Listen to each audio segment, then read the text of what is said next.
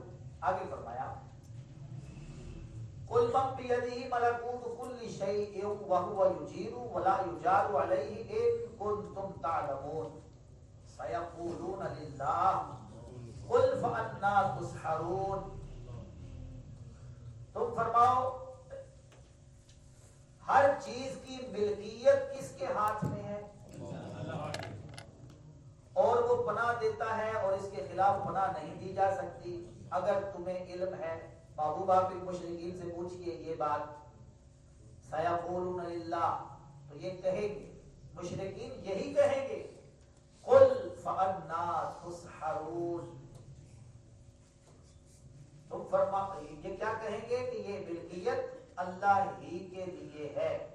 فرمایا تم فرماؤ تو کیسے جادو کے فریب میں پڑے ہو کہ بھائی جب تم یہ سب کچھ مانتے ہو اس کے باوجود بھی اللہ کے ساتھ شریک ٹھہرا رہے ہو، تو پھر بتاؤ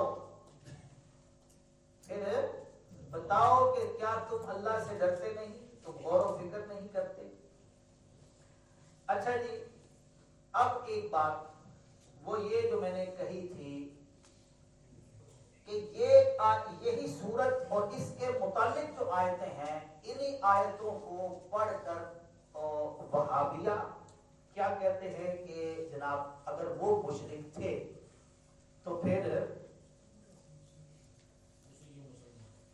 تم کیسے مسلمان؟ دیکھا تو جائے نا، دیکھیں وہ حاجت روا مانتے تھے بتوں کو، ہم انبیاء کو، وہ تعظیم کرتے تھے بتوں کی، ہم تعظیم کرتے ہیں نبیوں کی، سید الانبیاء کی۔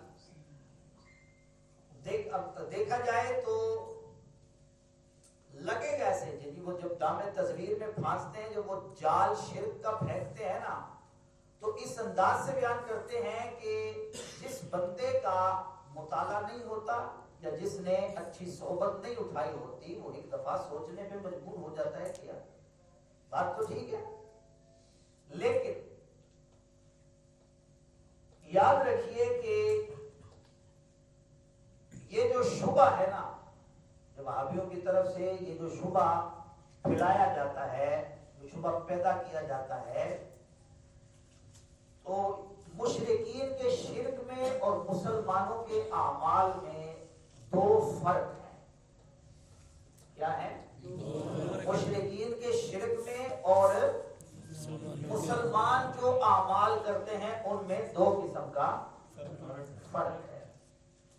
ایک فرق تو یہ ہے کہ مشرکین خدا کے دشمنوں یعنی خود ساختہ بتوں کو سفارشی اور وسیلہ سمجھتے تھے۔ کن کو سمجھتے تھے؟ خدا کے دشمنوں کو، خدا کے دشمن بت جو ان کے چھوٹے معبود تھے، ان کو، جو حقیقت میں ایسے نہیں تھے، جبکہ مومنین اللہ کے محبوبوں کو شفیع یعنی شفاعت کرنے والا اور وسیلہ سمجھتے ہیں۔ کن کو؟ انبیاء کو اور اولیاء کو۔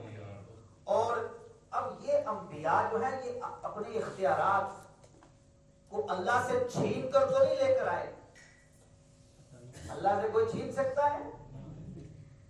کوئی اللہ تبارک و تعالیٰ سے لڑ کے لے کے آئے ہیں؟ جو وہابی اس قدر شدت کے ساتھ کہتے ہیں کہ نہیں جی، اب یہ اختیار دیے ہیں اللہ نے۔ اختیار کس نے دیے ہیں؟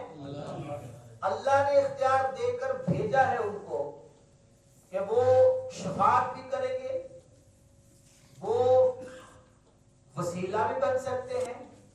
تو یہ پہلا فرق سمجھ لیجئے، مشرکین کن کے ساتھ یہ تعلق رکھتے ہیں؟ جو خدا کے دشمن ہیں، بت ہیں، پتھر ہیں۔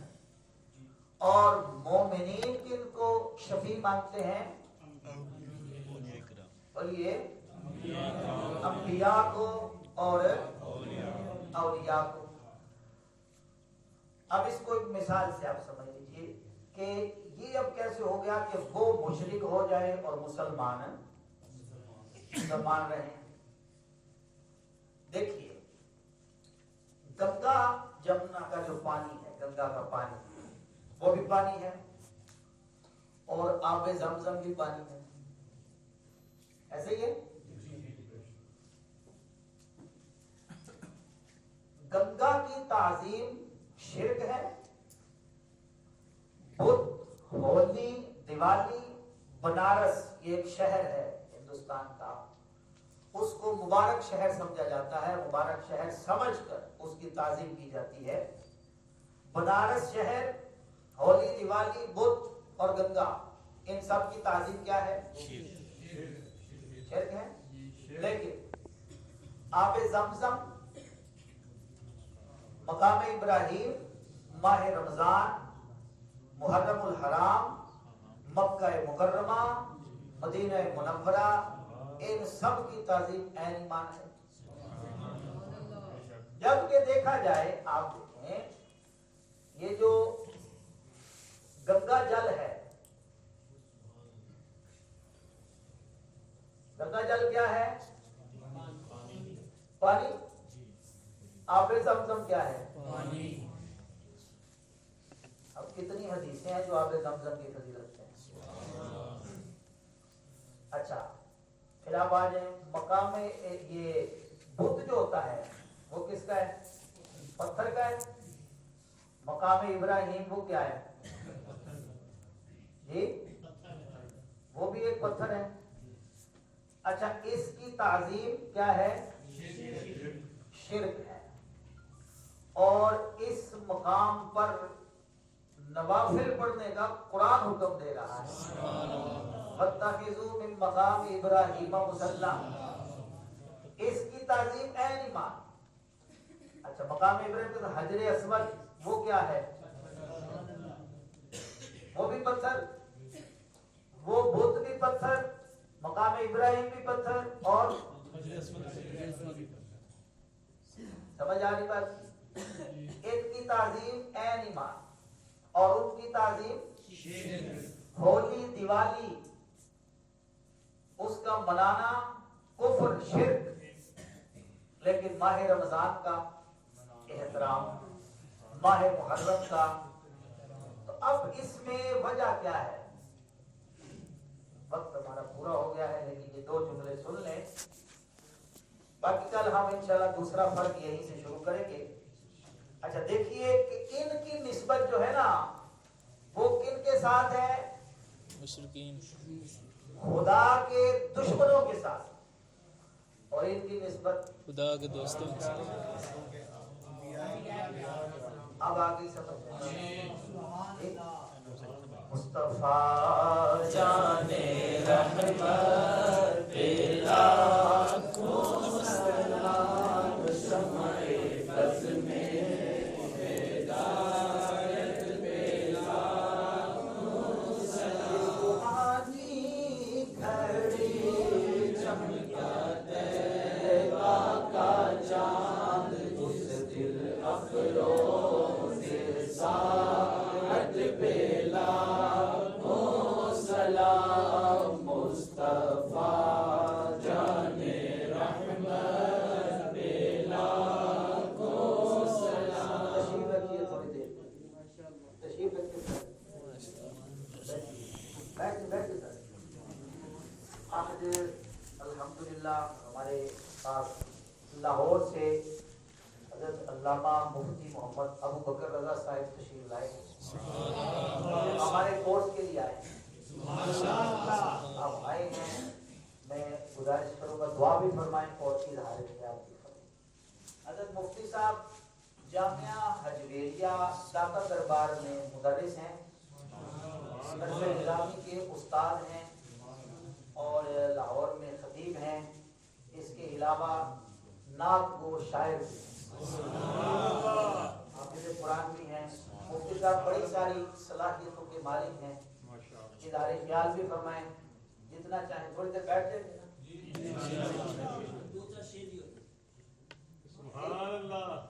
نہیں، نعت گو شاعر ہیں، نعت ترنم میں پڑھتے نہیں ہیں، ویسے سنا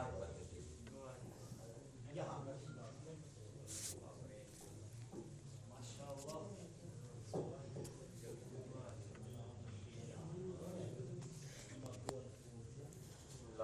الرحمن الرحیم.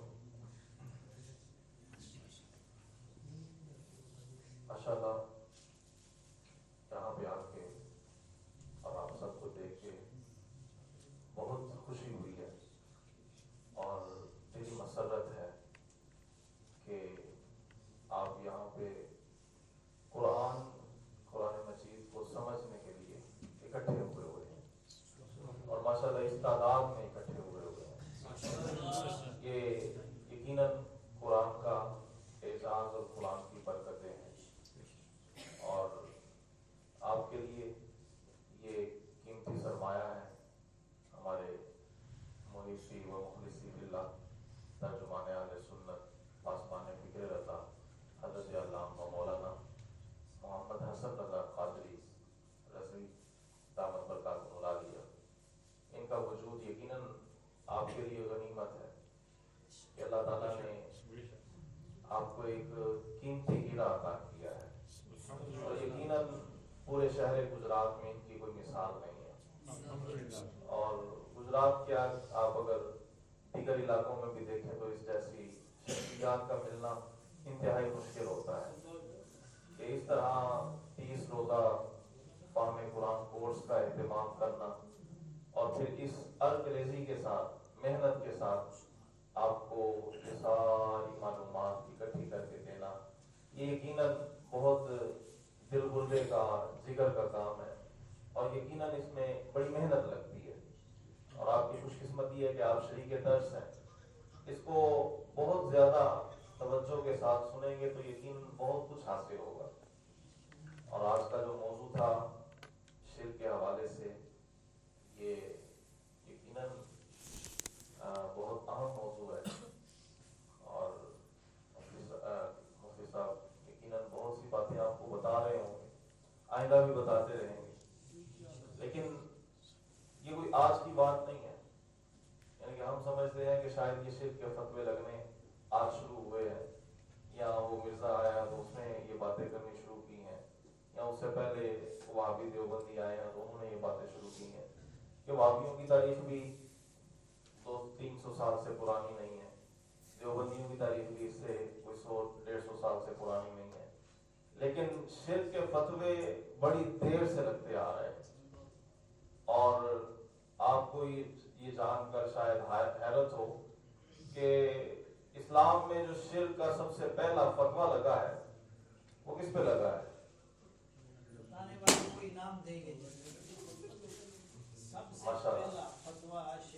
اسلام پہ جو شرک کا سب سے پہلا فتویٰ لگا، یعنی یہ کسی مسلمان پہ کسی نے جو شرک کا فتویٰ لگایا کس پہ لگایا؟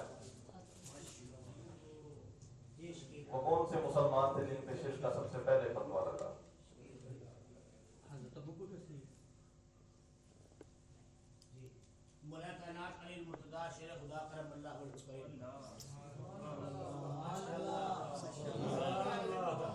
اب دیکھیں وہ ہستی کہ جن کو سرکار صلی اللہ تعالیٰ علیہ وسلم فرما رہے ہیں کہ یہ مدینہ العلم کے باب اور دروازے ہیں، جنہوں نے ساری زندگی آقا کریم صلی اللہ تعالیٰ علیہ وسلم کی آغوش تربیت میں گزاری ہے اور جنہوں نے قرآن و سنت کا سارا علم سرکار صلی اللہ تعالیٰ علیہ وسلم سے حاصل کیا ہے، اس مولا کائنات علی المرتضیٰ شیر خدا رضی اللہ تعالیٰ عنہ کہ جو فرماتے ہیں کہ اگر میں قرآن کی تفسیر تو بڑی دور کی بات ہے، اگر صرف قرآن میں جو سورہ فاتحہ کی تفسیر لکھنا شروع کروں تو 80 اونٹ اس کا بوجھ نہ اٹھا سکے. اتنی یعنی کہ اتنا علم اللہ تعالیٰ نے آپ کو عطا فرمایا. تو ان پہ سب سے پہلے شرک کا فتویٰ لگا اور کس نے لگایا؟ مسلمان تھے وہ بھی، اور صرف ایک وجہ سے کہ حضرت علی المرتضیٰ رضی اللہ تعالیٰ عنہ کا چونکہ کچھ مسئلہ ہوا تھا حضرت امیر معاویہ رضی اللہ تعالیٰ عنہ کے ساتھ، تو دونوں نے حکم مقرر کیے. دونوں نے کہا جی کہ ہم ثالث مقرر کر لیتے ہیں، وہ ثالث فیصلہ کریں گے. تو یہ خوارج خارجی اٹھے اور انہوں نے اٹھ کے دعویٰ کر دیا، انہوں نے کہا کہ ان الحکم الا للہ، چونکہ قرآن میں ہے 3 جگہ پہ قرآن میں یہ آیت ہے کہ ان الحکم الا للہ، کہ فیصلہ صرف اللہ کا ہے. لیے کوئی تیسرا بندہ مقرر کیا ہے تو لہٰذا انہوں نے شرک کیا. ان کے نزدیک حضرت علی بھی شرک مشرک تھے, ان کے نزدیک حضرت امیر معاویہ بھی مشرک تھے, اور جن کو انہوں نے ثالث مقرر کیا تھا وہ بھی ان کے نزدیک مشرک تھے. اور باقاعدہ صرف انہوں نے فتویٰ نہیں لگایا بلکہ باقاعدہ ٹیم مقرر کی اور ان کو شہید کرنے کی کوشش بھی کی. حضرت علی انہی کے ہاتھوں شہید ہوئے, انہی کے ہاتھوں حضرت علی رضی اللہ تعالیٰ عنہ کی شہادت ہوئی ہے. حضرت امیر معاویہ کو بھی اسی دن شہید کرنے کا پروگرام تھا, لیکن اللہ تعالیٰ نے ان کی ابھی عمر رکھی تھی, بچ گئے. تو یعنی کہ وہ جو شرک کے فتوے لگانے کی یہ جو مشین چلی ہے, یہ جو فیکٹری چلی ہے, یہ آج سے نہیں ہے. اور ان لوگوں پہ فتوے لگائے گئے ہیں کہ جو اس امت کے سب سے بڑے عالم ہیں, یعنی کہ جن کو اللہ اور اس کے رسول صلی اللہ تعالیٰ علیہ وسلم کے دین کا سب سے زیادہ پتہ ہے, ان پر بھی یہ شرک کے فتوے لگے ہیں. تو آپ کیا سمجھ سکتے ہیں کہ انہوں نے شرک کا فتویٰ صحیح لگایا؟ آپ حضرت علی رضی اللہ تعالیٰ نے بتایا ان کو, صحابہ نے جن کے پاس دین تھا انہوں نے کہا کہ اللہ تعالیٰ نے صرف قرآن میں ان الحکم الا للہ نہیں فرمایا, بلکہ اللہ تعالیٰ نے دوسری آیات میں خود حکم مقرر کرنے کا حکم بھی دیا ہے. کہ میاں بیوی کی ناچاکی کا جہاں پہ اللہ تعالیٰ نے ذکر فرمایا تو فرمایا کہ وہاں پہ اللہ رب العزت نے ارشاد فرمایا کہ فَوَعَثُوا حَكَمًا مِّنْ أَهْلِهِ وَحَكَمًا مِّنْ أَهْلِهَا, کہ ایک حکم عورت کے خاندان سے مقرر کر لیا جائے, ایک حکم مرد کے خاندان سے مقرر کر لیا جائے, وہ صلح کروانے کی کوشش کرے تو اللہ تعالیٰ ان کے درمیان صلح کی کیفیت اور صورت پیدا فرما دے گا. تو وہاں پہ اللہ تعالیٰ نے خود حکم مقرر کیا ہے. تو جب ایک عورت اور مرد کے معاملے میں حکم مقرر کیا جا سکتا ہے تو اتنی بڑی امت کے معاملے میں حکم مقرر کیوں نہیں کیا جا سکتا؟ اب چونکہ وہ قرآن و سنت, یہ بھی قرآن تھا وہ بھی قرآن تھا, لیکن وہ صرف اپنی مرضی کا قرآن پڑھ رہے تھے. تو اس وجہ سے ان لوگوں نے شروع سے ہی امت کو گمراہ کرنے کا ٹھیکہ لیا ہوا ہے. اور ہمارے وہ لوگ جو بولے بالے ہوتے ہیں, یعنی کہ جو صرف ایک طرف کی سن لیتے ہیں, وہ ان کے دامِ تصویر میں بڑی آسانی سے پھنس جاتے ہیں آگے. لیکن ضرورت اسی بات کی ہے کہ اس جیسے کورس اگر ہوتے رہے تو یقیناً پھر ان جیسے لوگوں کو اپنی گمراہی پھیلانے میں زیادہ موقع نہیں ملے گا. اور ان لوگوں کا ایک علاج یہ بھی ہے کہ ان کی باتوں پہ کان نہ دھرا جائے اور ان کا بائیکاٹ کیا جائے. اور یہ علاج فاروقی ہے, یہ فاروقی علاج ہے. حضرت سیدنا فاروق اعظم رضی اللہ تعالیٰ عنہ, مسند دارمی میں یہ واقعہ ذکر کیا گیا ہے کہ حضرت فاروق اعظم رضی اللہ تعالیٰ عنہ کا دور خلافت تھا. تو ایک شخص وہ مدینہ طیبہ میں آیا اور اس نے اہل علم صحابہ سے جن کے پاس قرآن کا علم تھا ان کے پاس اٹھنا بیٹھنا شروع کیا. تو اٹھتے بیٹھتے ان کی باتیں سنتا, آیات قرآن کا علم حاصل کرتا, اور پھر وہ جو آیات متشابہات تھیں, جو متشابہ آیتیں تھیں, ان پہ زیادہ فوکس کرتا اور ان کو لے کے تو اعتراض کرنا شروع کر دیتا. اور پھر جو سیدھے سادھے مسلمان, نئے نئے مسلمان تھے, ان کو وہ متشابہ آیات لے کے تو گمراہ کرنے کی کوشش کرتا. حضرت فاروق اعظم رضی اللہ تعالیٰ عنہ کو پتہ چلا تو آپ نے اس کو بلا لیا. شہادتیں اکٹھی ہوئی کہ یہ بندہ اس طرح لوگوں کو گمراہ کرنے کی, آیات متشابہات سے گمراہ کرنے کی کوشش کر رہا ہے. فاروق اعظم رضی اللہ تعالیٰ نے بلا لیا اور اس کو بلانے سے پہلے کچھ 4-5 اپنے پاس نا کھجور کی چھڑیاں وہ تیار رکھی. آیا اور پوچھا کون ہو؟ کہنے لگا عبداللہ, اللہ کا بندہ ہوں, لوگ مجھے صبح ہی کہتے ہیں. تو فرمایا میں بھی اللہ کا بندہ ہوں, لوگ مجھے عمر کہتے ہیں. پکڑا اور ٹکا کے اس کی نہ پٹائی کی, اچھی خاصی اس کی پٹائی کی, یہاں تک کہ اس کے سر سے خون نکلنا شروع ہو گیا. اتنا مارا, وہ 4-5 سوٹیاں ساری اس پر توڑ دی, اتنا مارا. مار کے تو کہا گیا اب اس کو قید کر لو, بند کر دیا گیا. جب اس کے زخم ٹھیک ہوئے پھر بلا لیا اور پھر اس کو اسی طرح پٹائی کی, ٹکا کے. تو 3 مرتبہ اس کی پٹائی کی. تو کہنے لگا جی حضرت اگر تو مارنا ہے تو مار دیں اور مجھے مار دیں, لیکن اگر آپ میری اصلاح چاہتے ہیں تو میری اصلاح ہو, میں اب ایسی کوئی بات نہیں کروں گا, اب میں کوئی ایسا کام نہیں کروں گا. حضرت فاروق اعظم رضی اللہ تعالیٰ نے فرمایا ٹھیک ہے. بصرہ کی طرف کا تھا, آپ نے ادھر اس کو واپس بھیج دیا. لیکن حضرت جو ابو موسیٰ اشعری تھے, بصرہ کے حاکم اور گورنر تھے, ان کو حکم بندہ اس کے پاس نہ بیٹھے، اس کی بات نہ سنے، کسی کو اس سے بات کرنے کی اجازت نہیں۔ تو حضرت ابو موسیٰ اشعری نے اس حکم پہ عمل کروایا، لوگوں کو سختی سے منع کر دیا گیا۔ لوگ اب ہوتا یہ تھا کہ وہ آتا تھا تو ساری محفل خالی ہو جاتی تھی، کسی محفل میں آ کے بیٹھتا تھا لوگ سارے اٹھ کے چلے جاتے تھے، کوئی اس سے بات نہیں کرتا تھا۔ پھر اس نے آ کے توبہ کی، کہا جی آئندہ میں ایسی کوئی حرکت نہیں کروں گا۔ پھر وہ اپنا عقیدہ صحیح کیا تو حضرت فاروق اعظم رضی اللہ تعالیٰ نے اس کے بائیکاٹ ختم کرنے کی اجازت عطا فرمائی۔ تو یہ فاروقی علاج ہے ان لوگوں کے لیے کہ جو گمراہ کرتے ہیں، کہ ان کا بائیکاٹ کیا جائے، ان کو سنا ہی نہ جائے، ان کے باتوں پہ کان ہی نہ کرے جائے، اور یہ اس طرح کی کوششیں ہوتی رہیں تو یقیناً ہمارا دین بھی بچا رہے گا، ایمان بھی بچا رہے گا۔ اللہ تبارک و تعالیٰ ہمیں دین کی اسی طرح دین کو سیکھنے کی، سمجھنے کی جو ہمت ہے یہ زیادہ سے زیادہ رکھنے کی توفیق عطا فرمائے۔ الحمدللہ رب العالمین، والصلاۃ والسلام علی سید الانبیاء والمرسلین وعلی آلہ واصحابہ اجمعین۔ اللہم ربنا آتنا فی الدنیا حسنہ وفی الآخرۃ حسنہ وقنا عذاب النار۔ اللہم انا نسألک علما نافعا وعملا متقبلا وشفاء من کل داء۔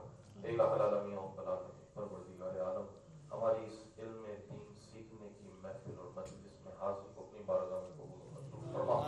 اے الہ العالمین، قرآن مجید سیکھنے کے اس جذبے کو مزید چار چاند لگا۔ اے الہ العالمین، قرآن مجید کا صحیح فہم سمجھنے کی، صحیح فہم حاصل کر کے اس پر عمل کرنے کا جذبہ نصیب فرما۔ اے الہ العالمین، قرآن مجید کی اس فہم اور تفہیم کو آگے پھیلانے کی توفیق عطا فرما۔ اے الہ العالمین، جنہوں نے بھی اس پروگرام کو سجانے میں اپنا کردار ادا کیا ہے، اے الہ العالمین ان کو اس کا بہترین اجر عطا فرما، دنیا و آخرت کی سعادتیں بھلائیاں نصیب فرما۔ بالخصوص ہمارے عظیم دوست جناب حضرت علامہ مولانا محمد حسن رضا قادری دامت برکاتہ العالیہ، مالک و مولا ان کا سایہ خاطر قائم و دائم فرما۔ اے الہ العالمین کے خلوص اور اخلاص میں مزید برکتیں عطا فرما۔ اے الہ العالمین، علم دین کی مزید خدمت کرنے کی توفیق عطا فرما، اور ان تمام مسائی جمیلہ کو قبول فرما کے ان کے لیے توشہ آخرت بنا۔ اے الہ العالمین، ہم سب کو علم نافع نصیب فرما اور اپنے علم پہ عمل کرنے کی توفیق نصیب فرما۔ اللہم تقبل منا انک انت السمیع العلیم وتب علینا انک انت التواب الرحیم، وصلی اللہ تعالی علی خیر خلقہ سیدنا و مولانا